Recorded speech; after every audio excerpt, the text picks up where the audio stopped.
नमस्कार मु दीप्ति स्वागत करुछि दीप्ति's फूड क्लब को। आज आम बनेबा आउ एक सिंपल आउ टेस्टी रेसिपी जार ना है चिली प्रॉन बा चिली चिंगुड़ी। ताहले चलंतु आरंभ करिबा। यह बनेबा पई प्रथमे आमे चिंगुड़ी को भल भाबरे धोई नेबा। आउ एबे आमे सेथिरे देबा अदा रसुण को एभली भाबरे छिचिकी आउ ता सहित देबा हाफ टेबल स्पून रो लेंबू रस, स्वाद अनुसार लूण, रेड चिली पाउडर, हलदी पाउडर, किछि देबा कॉर्नफ्लोर आउ देबा किछि पेपर पाउडर को। ए सब को दे सारला परे एबे या को आमे भल भाबरे मिक्स करि नबा। आ मिक्स करि सारला परे या को कवर करी रखि देबा साइड रे। आउ एबे जिबा आमे यार नेक्स्ट प्रोसेस को या को फ्राए करिबा प्रोसेस को। फ्राए करिबा पई प्रथमे आमे गैस को ऑन करि नबा।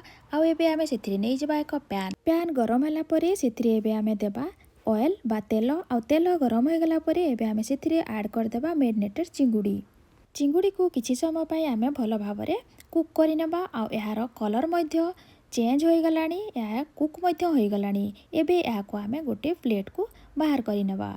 एबे आमे जिबा तार नेक्स्ट प्रोसेस को बनेबा चिली प्रॉन बनेबा पई समान पैन रे मु नै जाउची गोटे टेबल स्पून बटर। आउ ता सहित मु दउची 4 रु 5 कड़ा रसुण को चॉप करिकी।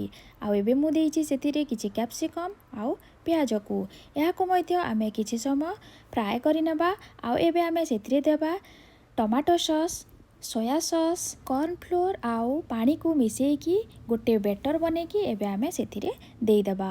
या को देई सारला परे किछि समय पई एभली भाबरे आमे या को भल भाबरे मिक्स करि नेबा। आउ एबे आमे सेतिरे देबा आगरु फ्राई करि रखिथिबा प्रॉन बा चिंगुड़ी को। ता सहित मु देउची हाफ टेबल स्पून रो पेपर पाउडर। एबे या को आमे हाई फ्लेम रे किछि समय पई भल भाबरे मिक्स करि नेबा। किछि समय मिक्स कर सारला परे एबे या रेडी हो सारानी। एबे आमे गैस रो फ्लेम को ऑफ कर देबा। आउ या को आमे सर्विंग बाउल बा सर्विंग प्लेट रे बाहर करि नेबा।